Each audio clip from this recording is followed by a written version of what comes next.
Welcome to another exciting episode of Musa N Show. Here is what we have today. Selokhu i-EFF yasungulwa lapha ko 2013 2014 ikhuluma nje izwe lonke lithi uhulumeni aka amenda ngazi noma section 25 na anginasiqiniseko kodwa ukuze bekwazi expropriate umhlaba without compensation iyona nje into ebebeyikhuluma sithi isikhathi ngiyakhumbula ukuthi nangesikhathi bekuphethe ubaba Jacob Zuma kuyo president bake bathi no asihlanganise ivote lethu nelenu sibe yi2/3 majority sikwazi ukushintsha umthetho then will expropriate land without compensation. ANC ke ayivumelananga nalokho ngakho ke izolo ngibone ibill esayinwe iANC manje mangibheka ibhala ukuthi iANC has signed the expropriation bill awungathi shuthi ke lento ebikhalelwa iEFF sonke lesikhathi iANC size yakuzwa lokukhala kwabantu ngoba akusi ANC iEFF kuphela kodwa ngase ngithi awushuthi ke izikhalo zabantu iANC kulokhu yenze ngendlela ehlukile ngoba izilalela kodwa nje mangithi ngiyabheka konke ama political parties engiwabonile so far MK party keep a statement iDA keep a statement ATM keep a statement EFF keep a statement wonke lama political party aweneme ngale expropriation bill ayisayinile upresident wonke lama political parties aweneme ngakho ke ngifisa indabende angikakayifundi mina ibill ngokwami angikakayifundi angizukukhuluma ngebill kodwa ngizovumela ama political parties lawa aveza ukungenami kwawo okwebill sizokubamba ngendlela oba usafuna ngiyifunda angeke ngikwazi ukuchaza into engingayifundile angeke ngize ngikwazi futhi angifuni ufaka into la ngilo ngifunda yona ke kube sithi isikhando ngibhizi ngifundana nayo cha angifuni ukwenza lokho kodwa ngizodlala lama political parties lawo mhlawumbe enkulumeni yawo sizothola ukuthi yini le abangayithokozele ngale bill esayino president izona ngicela usubscribe kule channel ulike le video ushare shi comment yakho usho ukuthi wena ubona kanjani mawusuzwile uthathini lama political party kuthini ukuphawula kwakho ngale nkulumo eshuwo yilama political parties nginama audio ngine statement angazi ukuthi ngizofaka kuphi mhlambe ngizokwenza ama video u2 noma u3 ahlukene ngicabanga ukuthi lokho kuzoba indlela elula kodwa asingene endabeni yale bill esayino president. Well, good evening, Naledi, and greetings to the viewers at home. Look, we as the EFF knows this outrageous decision by Mr. Ramaphosa to sign the so-called expropriation bill, passing it into law. We reject this with contempt because it provides no radical departure from the past arrangement and systems. These are just cosmetic amendments and changes made by the Grand Coalition of the ANC and the DA to pretend as if they're busy with something, whereas they are engaged in activities of misleading our people with the belief that they are doing something. Njengobuzwa ke EFF bona izathu esenza ukuthi bayi reject le bill ukuthi ayina inguquko into enziwe nje inguquko lapho nalapha yakuphela kodwa okuyiyona into ebebeyifuna bona nale yabe lokhu beyifuna sonke lesikhathi ayifezekanga ngiyacabanga babo EFF akanalwazi ukuthi neDA ayihambelana nalesinqumo ngisazoya ke kodwa kuyo ngoba into ebeyikhona enkulu kule section 25 yokuqala bekunalento willing buyer willing seller namanje futhi kusenjalo so kufana nokuthi ngokusho kwabo upresident akakenzi lutho ngoba ukushintsha imithetho nje lapha ya ukuthi kungathengwa kanjani kodwa la kufuneka ukuthi awuthathwe lo mhlaba kungakhokhwa ngoba iEFF ithi abantu abathatha umhlaba zange bawukhokhela kungani funeka bakhokhelwe manje nanye into ababeyikhalela ukuthi umuntu ahlale eAmerica kodwa unomhlaba la eSouth Africa abe nendawo enkulu nje umhlaba uvikele umthetho ingakho babethi zonke lezo ndawo lezo as expropriate bangathuli lutho labantu bavela abekho asiqhubeke. The alternative is that we must have the process of amending Section 25, the Constitution first and foremost, particularly Section 25, entirely, in its entirety, in the same way that we proposed in 2018.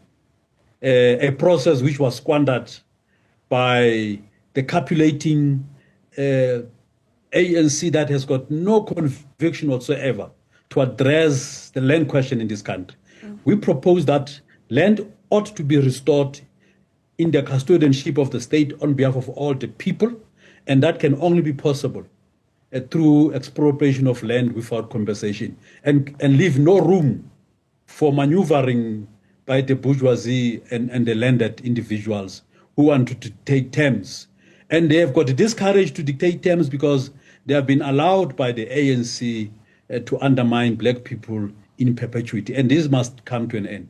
Uthi into ezobagculisa bona njenge-EFF ukuthi kuziwe neindlela zokuthi iamendwa kanjani constitution, particularly section 25 wonke uguqule wonke kusuka lapho ngoba labantu laba ubanika still indlela zokuthi bakwazi ukumanyuva la ngomthetho uphinde ubavikele kanti into efunekala ukuthi expropriate umhlaba without compensation iyona nje into ehamba phambili kubo nabayifuna ukuyenzeka leyo beyikhulumela hayi lenzo president kuseseyindlela zakhe nje aloku ebekazenza nangaphambilini zokwenza ngathi kukhona okwenzayo kanti akenzi lutho manje sengiyakwa be-ATM nabo bazwakalisa ukuphawula kwabo nabo futhi abeneme ufuna ukukuvezela ukuthi nabo abeneme ngale bill esano president izona president ethi siyazi ukuthi bengekho beku-World Economic Forum uthe buya nje wavela washanga le surprise asizwa be-ATM bathini mhlambe solanda nomkhonto wesizwe bese siyivala ivideo.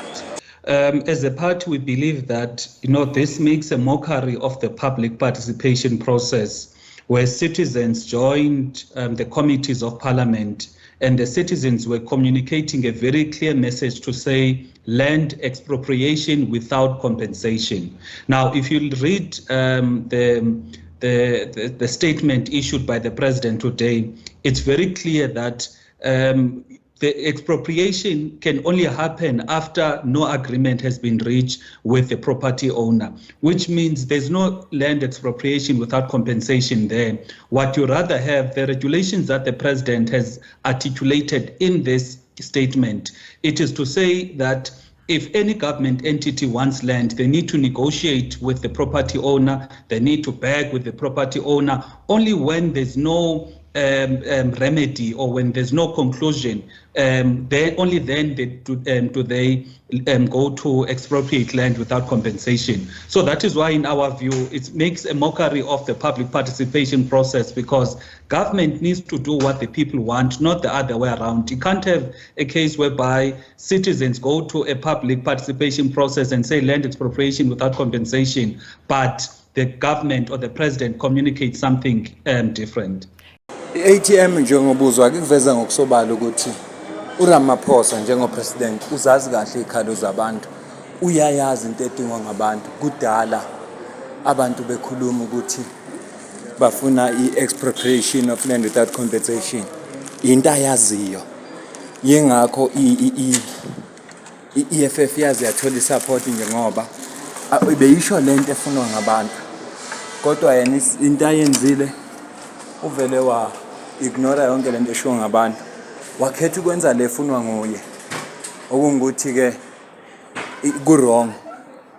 Sho njalo but ATM uthi kuyaziwa, ingakho nabo bemi esinqumeni esithi cha bayayirejecta nabo le bill esayiniwe ngoba ayisiyo lento edingwa ngabantu, ayisiyo lento le iyayifunwe ngabantu, kodwa ile ethandwe nje ANC. Uthi kodwa ke aqali ikuvamisile ukwenza lokho ukuthi kube khona izinto ezifunwa ngabantu qeda bona benza ukuthandwa yibo. Akugcinanga kodwa nge-ATM naye ezwakalisa ukungenami ngale bill le esayino president uRamaphosa. Ngisho nomkhonto wesizwe party nawo ukhombisa ukungenami, bona ke bakhulume kanje. Sorry, there's nothing that this law is going to do that we could not do before without it. So it's a completely useless piece of legislation. This legislation, all it does is just for the ANC to do its rhetoric and to do all its, all its statements to just fool the people. There's nothing, I mean, without this law, we're able to do a Gautrain, and the expropriation with compensation happened, which is what this law still promotes. Without this law, farms were given to black people and all of that, and farmers were compensated. Without this law, absolutely nothing is going to change. So this is just a complete waste of time. It's rhetoric. It's just to fool the people. The nub of the issue is Section 25. And within Section 25, the real issue here, which has never been dealt with to date, up until the MK party has come up now with a private members bill, which will be tabling in this first quarter. The key issue here, I'm happy that even the previous processes did not yield anything, because had those processes won, it would have been a hollow victory. Hollow victory because there's a section there, Section 25, subsection 7 in the Constitution. That section has got a cutoff date. The cutoff date is 19 June 1913. That thing says all land that has been robbed of our people, whether it's colonialism or apartheid, must then be redistributed, restituted. That's what that thing says, but from 19 June 1913 onwards. So basically that clause in the Constitution has sanitized the land theft that happened from 1652 until 1913. It meant that if that discussion had happened, was successful, it would have been successful to the extent of dealing with issues post-1913. So in fact, it was a blessing in disguise that that process did not succeed. The bill that the MK party will be putting on the table in this first quarter is the one that moves that date back to 1652, 6 April 1652. This is when Jan van Riebeeck first set foot here. That is what must happen, and we're going to do that without compensation. You see, the ANC today, they issue a statement, they lie to the people. In that statement, they say in the 54th conference has resolved. In that 54th conference, Mzwandile was there. He's the one that made the proposal. There was option 1 and option 2. Option 1 was expropriation without compensation. He made the move. I was there next to him. He made the move at NASREC in 2017. What were you doing in NASREC then? No, I was in ANC. Oh, you were still in ANC? I was in ANC. We're the same party. He moved it in 2017. I'm glad that is here. And that option 1 was expropriation without compensation. Yes. If you go to the ANC resolutions today of 2017, you will find this thing. Yes. Today, that thing that they have, it's got something about nil compensation, some nonsensical But stuff. he does admit that it's the first step. No, it's not the first step. They had the opportunity. In 2018. You must remember that after taking this resolution in 2017, 2018, the ANC had the opportunity. It took the EFF, by the way, to raise this thing for it to get back on the table. Got back to the table, and in October, when they submitted the bill to amend Section 25, they had done some monkey trickery there. They've put something there called expropriation with nil compensation, which meant that the principle to compensate is there. And all of that, which is something that we wanted to deal with. It also meant that if you have a dispute about whether to compensate or not to compensate, then you must go to court. All those processes were totally unnecessary had you done what their own resolution had done. So they just keep fooling the people. Speaking of going to court, Mzwandile, in terms of this law, an expropriating authority may not expropriate. Ne-MK party isasho kufanayo lokho bekushiwa i-ATM nalokho kushiwo i-EFF isho kufanayo ukuthi lento eyenziwa i-ANC ayisizi ngalutho nje. Into abayenzayo ukukhohlisa abantu nokwenza abantu izilima ngoba bayazi ukuthi abantu bafuna i-compensation, i-expropriation without compensation. Uzuyachaza ke ubaba uMzwandile manje ukuthi ngo-2017 baba nama-resolution ukuthi bazokwenza i-expropriation without compensation. Kuthe ngo-2018 yavela i-EFF yathi cha asihlanganeni sibe yi-2/3 majority. Uma sihlangene thina nani sizokwazi uku-amenda le Section 25 e-Constitution. Kodwa i-ANC kwathi mase sekufika kulo mhlangano wango-October yayisiyajika sethi no ifuna ukuza nento ekuthiwa expropriation with nil compensation, okungukuthi kusengenzeka ugcina ukhokhile manje uyachaza futhi ukuthi kuyafana bakhona abalimi abantu abayitholile bafandwa ungekho lo mthetho manje lo mthetho usiza ngani ayikho into entshoza nalomthetho kodwa nje ukwenza abantu ilima ngoba inhloso yabo vele ukuganga ngabantu angazi ke mina ukuthi wena ubona kanjani kodwa yilokho abakushilo njengoba uzizwele futhi nawe busho besha be-EFF basha abe-ATM sebeshilo ke nabe MK babodwa nje abantu engibazwile mina okuyibona abangakhalanga ngale bill i-ANC kuphela yona kuphela incomile yakho yathi kubukhombisa ukuthi kune progress ibona bodwa kodwa ngiyaxoxa ukuthi kuba bonke abantu kube yibo bodwa ababona into enhle laba abanye abantu babone bona kukubi asazi ukuthi ubani ongenza izinto kahle abantu laba ababona kukubi noma i-ANC kasazi kodwa ke ngicela nawe ube ijaji kulokho ungasho lutho mina cela ukuze umbono wakho kwi-comment section mina nawe sidibane kwi-video elandelayo ngiyabonga